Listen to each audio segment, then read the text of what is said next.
Thank you, Chair Capito. Thanks also to Chair Carper. It's interesting.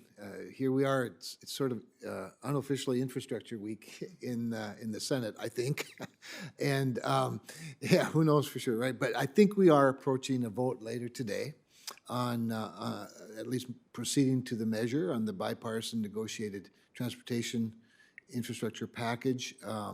I just came from a meeting of some of the negotiators, and I want you to know, Senator Capito and Senator Carper and the team here, the staff, that I asked the very direct, specific question: does the unanimously passed EPW surface transportation bill still serve as the foundation? Every word of it, every word of it. And they assured me that it still is.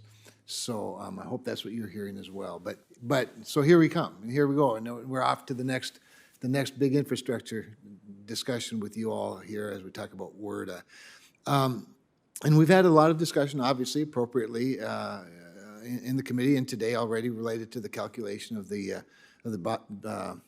benefit cost ratio that the Corps uses. And I'm sure every member, as you can tell, by the way, there's, as Senator Whitehouse's testimony or questioning attests, nothing unites Republicans and Democrats like the Corps of Engineers. To that, we have to give them a lot of credit for that. But anyway, the end result, frankly, of their process is often that local communities look at the Corps as being out of touch, tone deaf, lacking common sense. I don't know why we pick on the Corps. It's been my observation that most of the bureaucracy it comes off that way. But it's really important that local needs, in my case, especially rural needs, are not disregarded. And a lot of you have testified very well to that. But with that in mind, I want to describe a situation, some detail that we face in North Dakota, and get some input if there's time. The Snake Creek embankment was constructed by the Corps of Engineers at the edge of Lake Sakakawea. Lake Sakakawea is a part of the Missouri River system. Created by the Garrison Dam. The embankment creates a separate pool of water that's known as Lake Audubon, and that can be kept at a higher level so that the Bureau of Reclamation can manage that water for its intended uses, such as irrigation, municipal water supplies, rural water, and the Lake Audubon Wildlife Refuge. Again, very good multiple use asset there. But anyway, a few years ago, the Corps realized that they were experiencing some foundation problems with the embankment. The relief wells that they put in place were not properly maintained over the years. And rather than getting to the root of the problem, and despite local objections, which were allowed, the Corps decided to implement a water control plan that would limit how much higher the water level in Audubon could be, of course, than Sakakawea. And so in a severe drought like we're going through this year, it can starve our largest city's water supply.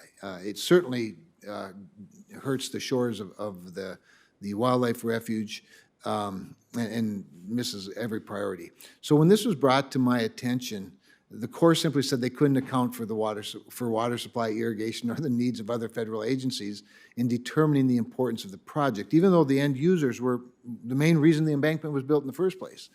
So back to my previous comments. When North Dakotans hear this from the Corps, they see a total lack of common sense. Now, thankfully, General Spellman and his team have been working with me on this. They've been very attentive, but progress is slow, and it's been my experience that they'll find every reason possible not to do something before they ever get to doing it. So I'm not going to ask you to comment on the specifics of this project, but as we start working on another WRDA bill, what's the best way for the Corps to include issues like water supply and irrigation as they prioritize project decisions? And Mr. Mayor, I'd be interested in start with you because I think you probably understand our situation. Yeah, no, thank you, Senator Cramer. I know the Wildlife Refuge very, very well up there, and some great hunting. That's some good hunting, usually.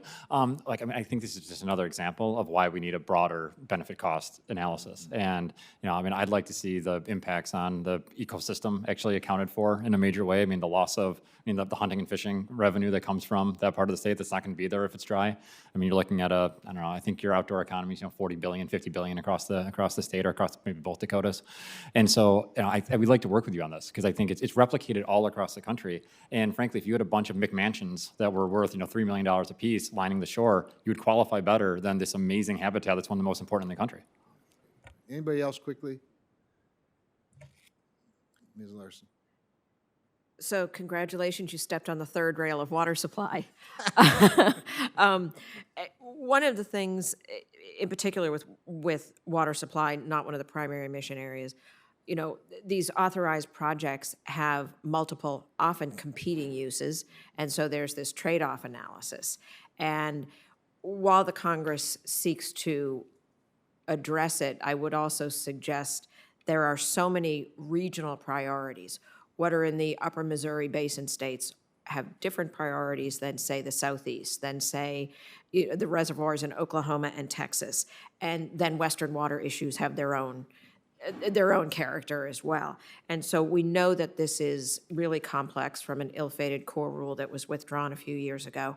And so this particular issue really needs to strike the balance between consistency on these rules and flexibility to address local conditions. So I don't have the answer for you, but I do sympathize with this plight because it's particularly challenging when you have these control manuals with competing issues. Thank you all. Well said.